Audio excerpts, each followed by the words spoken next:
ज़ावियार को उसके बाप के हवाले कर देगी और जो रानी है उसने तो नेकी की लेकिन उसको बदले में ज़लालत ही मिली। रानी को इनाम लेने का भी कहा जाता है लेकिन वो इनकार कर देती है। उधर दिखाया जाता है कि जो ज़ावियार का बाप है वो उसको घर लेकर जाता है। ज़ावियार को देखकर उसके नौकर चाकर काफी ज्यादा खुश हो जाते हैं लेकिन जो ज़ावियार का कजन है वो बिल्कुल भी खुश नहीं होता क्योंकि वो तो यही चाह रहा था कि ज़ावियार को खत्म कर दिया जाए और रास्ते से हटा दिया जाए। दूसरी तरफ दिखाया जाता है कि रानी जैसे ही शॉप पर जाती है अगली सुबह काम के लिए तो उसका उस्ताद कहता है कि मुझसे एक बहुत बड़ी गलती हो गई। तो रानी पूछती है कि क्या हुआ, तो आगे से उस्ताद कहता है कि पुलिस को बुलाने वाला भी मैं ही हूँ। मैंने तो यही समझा था कि पुलिस आएगी, ज़ावियार को ले जाएगी, देखेगी और उसके बदले में इनाम तुम्हें मिल जाएगा, लेकिन मुझे नहीं पता था कि हम लोग बुरी तरह फंस जाएंगे। ऐसा नहीं था कि ज़ावियार को तुम घर ले गई हो, तुम तो नेकी के लिए ले गई, लेकिन आगे तुम्हारे बाप तक ये बात जाएगी और तमाशा लग जाएगा पूरी दुनिया में। तो आगे से रानी यही कहती है कि बस कोई बात नहीं, जो होना था किस्मत में वो हो गया। लेकिन रानी को ये अंदाजा बिल्कुल भी नहीं है कि आने वाले वक्तों में उसके साथ इससे भी ज्यादा बुरा होने वाला है। दूसरी तरफ दिखाया जाएगा कि जिस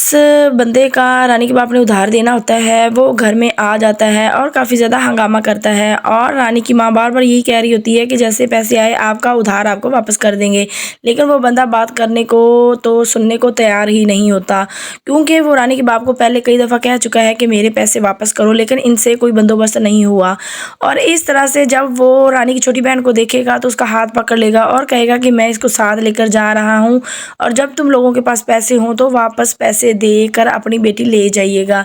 और जब इस तरह से करेगा तो रानी की माँ काफ़ी ज़्यादा शोर शराबा करने लग जाएगी जिसकी वजह से पूरा मोहल्ला इनका तमाशा देखेगा। काफ़ी ज़्यादा ज़लालत उठानी पड़ेगी इन बेचारों को और इनके बाप को। रानी का माँ बाप काफ़ी ज़्यादा गुर्बत की वजह से तंग आ चुका है अपने हालात की वजह से, और इसी गुर्बत की वजह से तो रानी की छोटी बहन को वो आदमी कर्जे के बदले में लेकर जा रहा था।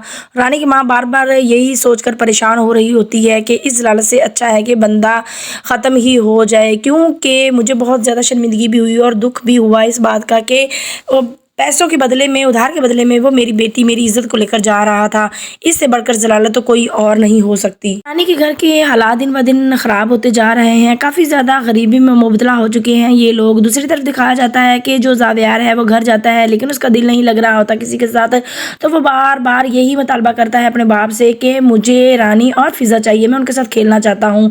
तो उसका बाप रानी को घर पर बुलाता है लेकिन रानी नहीं आती। तो फिर जो ज़ावियार है वो जिद करता है कि मैंने रानी के पास जाना है। अब ये रानी के पास चला जाता है फिज़ा और रानी के साथ खेलने के लिए। आगे से जो रानी है वो घर के हालात की वजह से भी परेशान है और गली मोहल्ले की वजह से भी कि कोई लोग इसको बुरा और बदचलन ना कहें, तो इस वजह से वो ज़ावियार को रोक देती है कि आइंदा मेरे घर पर नहीं आना। इस पर जो ज़ावियार है वो घर जाकर काफ़ी ज़्यादा बच्चों की तरह रोएगा और उसके बाप को पता चल चुका है कि ज़ावियार को रानी ही बहला सकती है और खुशी दे सकती है।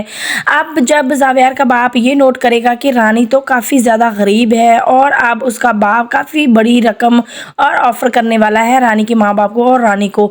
इस तरह से आने वाले नेक्स्ट एपिसोड्स में हमें यही देखने को मिलेगा कि जो रानी है इसके माँ बाप को पैसे देकर और रानी भी ये सौदा कबूल कर लेगी कि कोई बात नहीं, मेरे घर के हालात तो ठीक हो जाएं, तो ये ज़ावियार से शादी भी कर लेगी। आने वाले नेक्स्ट एपिसोड काफ़ी ज़्यादा इंटरेस्टिंग होने वाला है।